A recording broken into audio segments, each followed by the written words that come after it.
안녕하십니까. 경영학 특론의 박인규입니다. 제 11주차 2차시 강의 시작하겠습니다. 11주차 2차시 강의는 제 11장 생산 부분과 MIS에서 2절 생산관리 활동과 3절 정보기술과 MIS에 대해서 설명드리겠습니다. 제2절 생산관리 활동 첫 번째는 공정관리입니다. 공정관리 개념에 대해서 설명을 드리겠습니다. 원재료부터 완제품까지 모든 인적, 물적 생산 요소를 잘 결합하여 특정 기간까지 생산하기 위한 관리 활동이 바로 공정관리가 되겠습니다. 이러한 공정관리는 쉽게 이야기하면 물건을 만드는 과정을 관리하는 겁니다. 이러한 공정관리는 노동력, 기계, 설비, 공구 및 자재 등을 적시에 합리적으로 계획하고 통제함으로써 계속적이고 효율적인 생산이 가능하게 하는 겁니다. 공정관리 내용을 살펴보면 첫째, 제조 능력 관리입니다. 실현성 있는 생산 계획이 되기 위해서는 기업이 가지고 있는 설비와 인적 자원의 사용 가능성을 충분히 고려해야 됩니다. 두 번째는 자재 관리 및 용구 관리입니다. 기업이 보유하고 있는 자재의 사용 가능성, 재고 관리 문제 및 작업장 간의 자재 이동과 필요한 용구의 보유와 관리 등을 충분히 고려해야 됩니다. 공정관리 내용 세 번째는 수량 관리가 되겠습니다. 생산 단계별로 정확한 수량이 생산되고 있는가, 그리고 불합격한 품이, 즉 불량품이죠. 불량품이 발생한 경우에는 추가 생산이 이루어지고 있는가를 충분히 검토해야 됩니다. 네 번째는 예정 기한 관리입니다. 우리 데드라인이라고 하죠. 예정 기한. 계획된 기간과 실제 달성된 기간을 얘기합니다. 기한은 이것을 비교해서 지연이나 늦어지는 것이나 작업 중단의 원인을 규명해야 됩니다. 이렇게 공정관리 내용은 제조 능력을 우리가 관리해야 되고, 자재 관리 및 용구 관리를 잘 해야 되고, 수량이라든가 예정 기한 이런 거를 충분히 검토해야 되겠습니다. 생산 부분과 관련해서 현대 기업들은 어떻게 경영을 하고 있는지 잠깐 언급을 하겠습니다. 기획 및 생산 관리로 제조 기업들은 혁신을 이룩하고 있는데요. 현대 기업에서는 제조 기업들이 제품 기획에서 생산까지 공정을 한눈에 볼 수 있는 시스템을 만들고 있습니다. 제품이 고객의 수요를 충족해야 하는 상황에서 제조회사는 기업의 가치를 높이기 위해서 고객이 원하는 상품의 기간을 맞추고 일정 수준 이상의 품질을 유지해야만 합니다. 이를 위해서는 정보화 시스템을 구축해야 하는데요. 품질로 상품의 리스크가 결정되고 시장 경쟁력이 좌우되는 만큼 전체 공정은 물론 고객의 피드백까지도 관리할 수 있는 체계가 매우 필요합니다. 이러한 시스템을 위하여 자동차, 항공기 제조회사들은 비롯해서 모든 제조회사들은 많은 노력을 하고 있습니다. 제2절 생산관리 활동에서 두 번째 구매 관리를 설명하겠습니다. 우리 교재는 269쪽이 되겠습니다. 구매 관리 개념에 대해서 설명드리면 생산과 판매 활동에 필요한 원자재, 부품, 기계 설비, 원재료 구입과 운송, 통신, 가스, 전기 등의 서비스를 매입하는 기능을 구매라고 합니다. 구매 관리는 기업에서 필요로 하는 원재료와 서비스를 알맞은 양만큼 필요한 시기에 좋은 재료를 싸게 구매하는 역할을 합니다. 구매를 통해서 기업에서는 양질의 상품을 만들 수 있습니다. 구매관리 중요성에 대해서 설명드렸습니다. 생산 과정이 점차 복잡, 다원화되면서 부품 재고와 최적 발주량을 조정하는 등 중요한 역할을 구매 관리가 하고 있습니다. 두 번째는 구매 가격이 제품 원가에 직접적인 영향을 미칩니다. 핵심은 얼마나 좋은 제품을 얼마큼 싸게 안정되게 살 것인가에 초점이 맞춰주겠습니다. 구매 관리가 중요한 거 세 번째는 또 구매 가격과 품질 간에는 아주 밀접한 관계를 가지고 있습니다. 구매 관리 두 번째 외주 관리, 즉 아웃소싱에 대해서 설명드리겠습니다. 외주 관리란 기업에서 상품을 제조하는 데 필요한 부품이나 용역을 외부 기업에서 조달하는 활동을 아웃소싱이라고 합니다. 이러한 기업에서 외주를 주는 목적이 있습니다. 기업에서 비용 절감과 생산 능력과 노동력 부족의 문제 해결하기 위해서 외주를 주지만 이는 경영 방침이나 경영 정책과도 깊은 관련이 있습니다. 그래서 직접 만들 것인지 아니면 기업 외부에서 살 것인지 그걸 결정하는 건 바로 경영 정책이 되겠죠. 세 번째는 재고 관리 설명드리겠습니다. 스톡 매니지먼트입니다. 재고는 미래 수요에 대비하여 보유한 자산으로 상품을 제공하는 기업과 상품을 소비하는 소비자 측의 시간적, 공간적 차이로 인해서 재고가 필요한 것입니다. 재고를 너무 조금 두면 판매할 기회를 상실할 수 있으며 즉 상품을 만들지 못하면 판매를 할 수 없는 기회를 상실할 수 있으며 재고를 너무 조금 두면은 또 재고를 너무 지나치게 많이 두면 그것을 관리하고 유지하는데 돈이 많이 투입되게 되어 기업의 자금이 묶이는 결과를 초래하기에 적정, 알맞은 재고 관리가 매우 중요하다고 할 수 있습니다.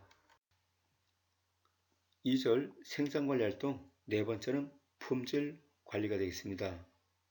퀄리티 컨트롤입니다.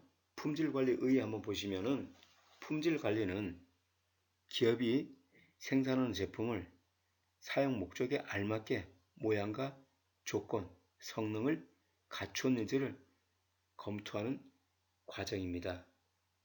품질의 측정치인 중량이라든가 무게죠, 그 다음에 길이, 크기죠, 강도 등을 근거로 소비자 요구에 적합한 소비자들이 필요로 하는 알맞은 제품 품질을 유지 개선하는 활동을 우리가 품질 관리를 합니다.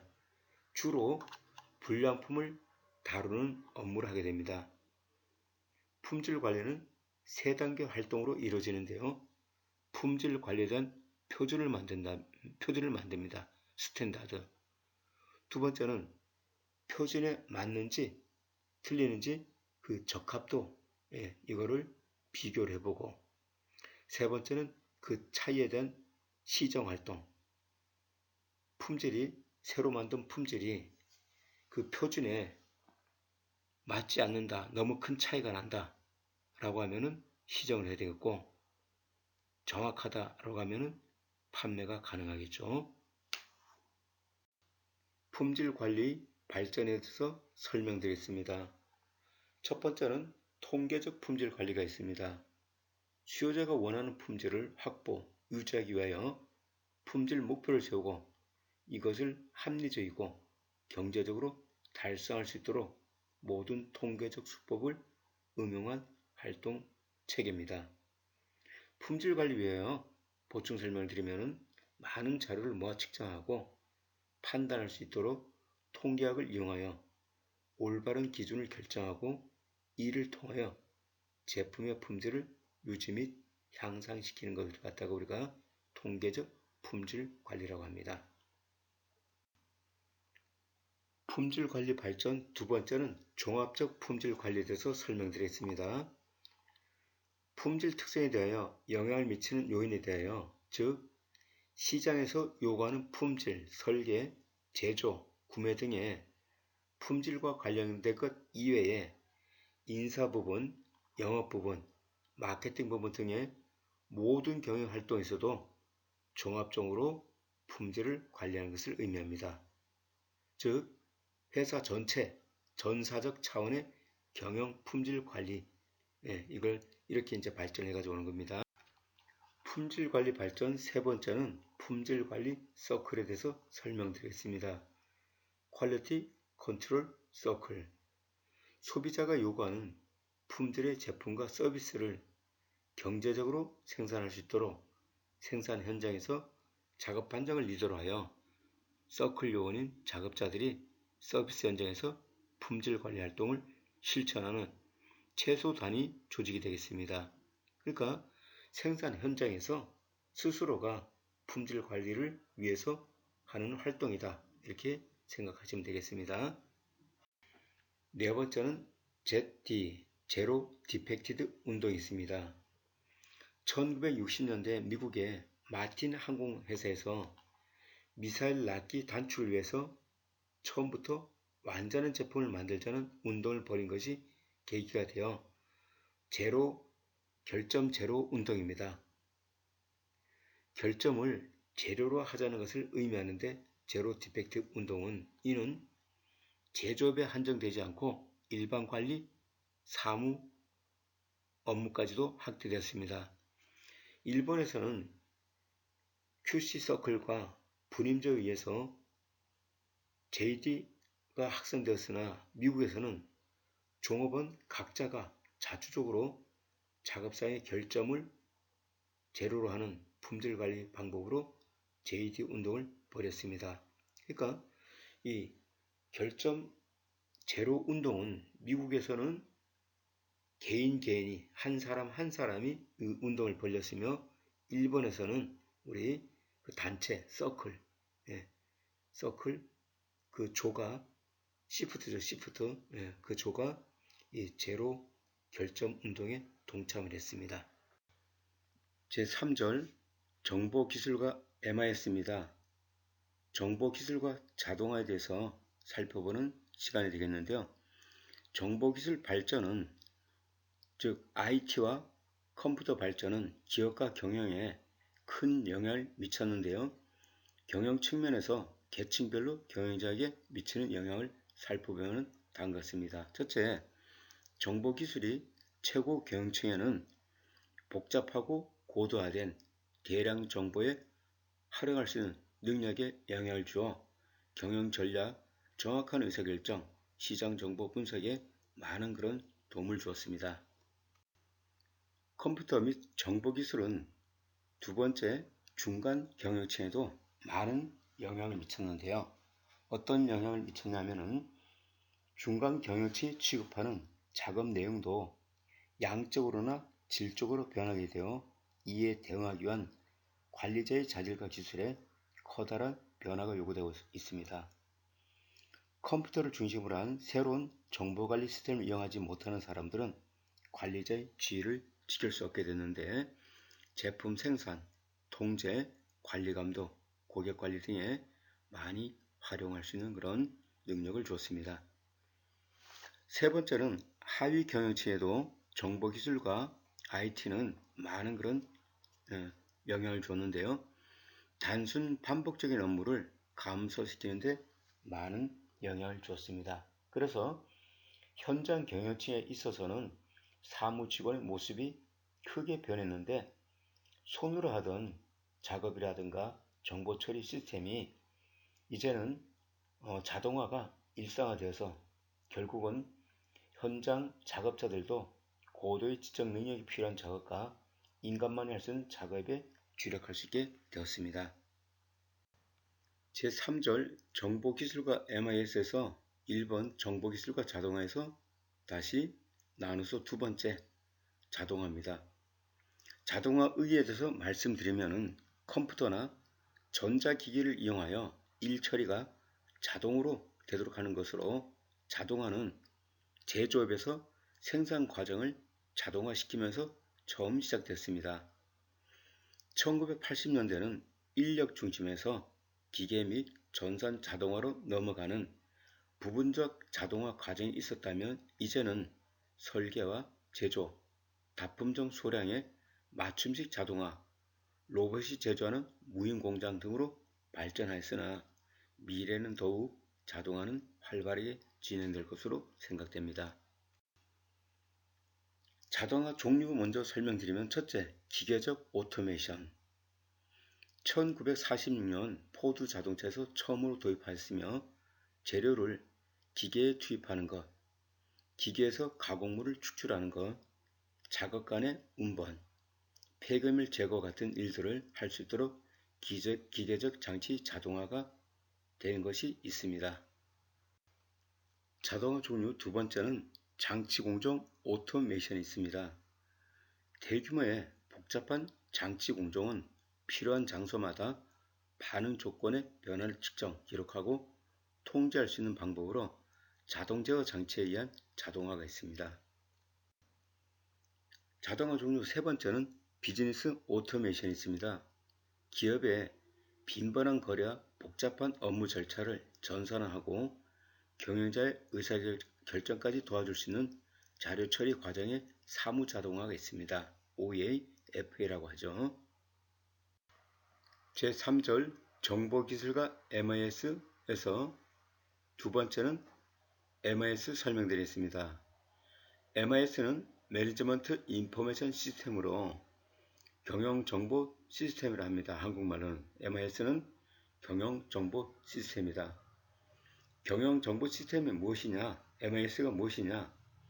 조직의 업무 수행과 조직관리, 조직의 의사결정 기능을 지원하기 위하여 정보를 제공하는 의사결정 종합 서비스입니다.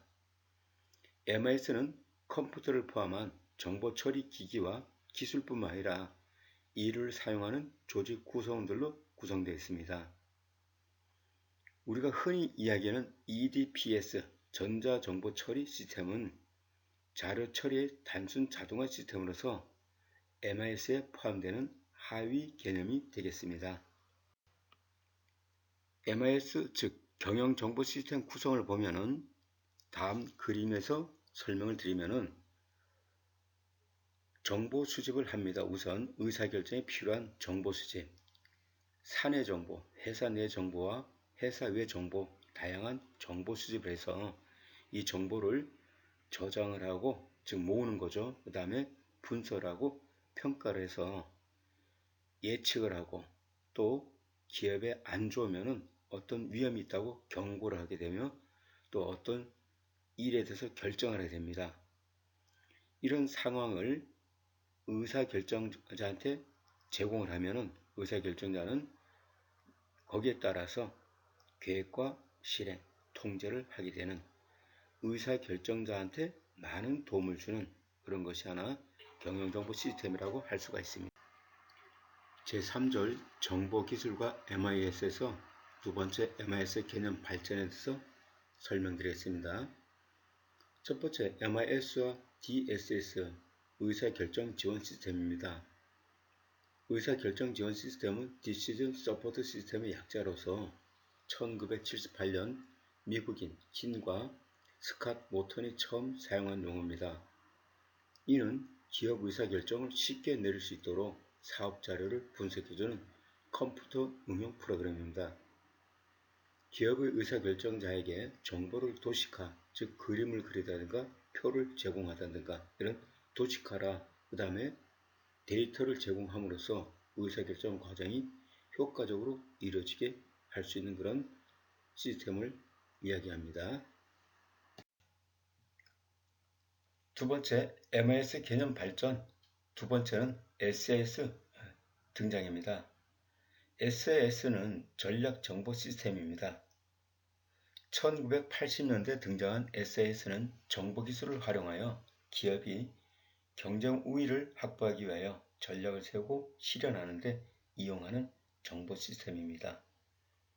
기업의 궁극적인 목표인 이익에 직접 영향을 줄 수 있는 시장 점유율 향상, 매출 신장, 신상품 전략 등의 전략 계획에 도움을 주기 위한 정보 시스템을 의미합니다. 두 번째, MIS 개념 발전에 대한 그 과정을 표로 한번 살펴보겠습니다. 그림 11-3에는 MIS 개념 발전에 대한 표를 예시해 놨는데요. 1950년대, 60년대까지만 해도 우리는 EDPS, 모든 자료와 정보를 컴퓨터로 처리하는 그런 단계에 와 있었습니다. 그 다음에 50년대 지나서 60년대 중반부터는 이제 우리가 MIS, 즉 의사결정 종합 시스템을 도입을 함으로써 기업이 보다 효율적인 경영을 하는 그런 단계에 들어섰는데요. 이 MIS를 지원하기 위해서 또 OA, 즉 사무 자동화가 1970년대 이후부터는 사무 자동화가 이루어지면서 또 하나는 DSS, 의사결정 지원 시스템이 우리 의사결정을 할 수 있도록 MIS를 도와주는 역할을 했습니다. 그리고 이런 의사결정 지원 시스템과 그 다음에 사무 자동화, 즉 OA입니다. 이런 도움을 받아가지고 MIS가 의사결정 종합 시스템이죠. 이게 무엇을 또 돕냐 하면은 SIS, 전략 정보 시스템입니다.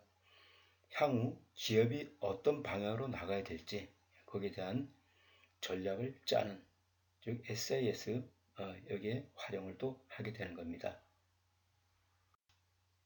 MIS 발달 세 번째는 CIM 될 수가 있습니다. 컴퓨터 통합 생산 방식인데요. 고객 만족을 위한 생산 속도와 유연성 향상에 그 목적이 있습니다. 전체 생산 공정에 컴퓨터를 활용하여 실시간 센서 진화로 생산, 판매, 기술의 각 업무 기능에서 낭비를 제거하고 업무를 단순화, 표준화, 자동화시킨 컴퓨터 네트워크가 되겠습니다. CIM, 즉 컴퓨터 통합 생산 방식이 되겠습니다. 그 다음에 네 번째는 C, 동시 병행 설계가 되어 있습니다. Concurrent Engineering, 제품의 기획, 개발, 설계, 제조 등의 순차적 처리를 동시에, 과거에 이제 순차적으로 처리하던 것을 이제는 동시에 한꺼번에 처리하는 그런 시스템이 되겠습니다. 제품 설계, 부품 조달, 제조, 판매, 수송 등 제품 개발의 모든 그 사이클을 컴퓨터 네트워크를 통해 동시에 설계하여 제품의 출하 시간을 단축하고 비용을 줄이는 경영 혁신 방법이 C, 동시 병행 설계가 되겠습니다. 다섯 번째는 칼스가 있습니다. 미국 국방부에서 모든 활동을 전자정보로 변화시킨 시스템인데 기업의 종합적 국제적 정보 시스템입니다. 기업의 모든 정보를 컴퓨터에 저장하여 기업은 물론 기업 간, 나아가 국제 간에 공유하는 기업 정보화 시스템입니다. 정보를 공유함으로써 신속한 정보 공유, 원가 절감, 종합 품질 능력 향상, 중복된 업무를 수행하는 비효율을 줄일 수 있는 시스템을 얘기합니다. 이상 11주차 2차식 강의를 모두 마치겠습니다.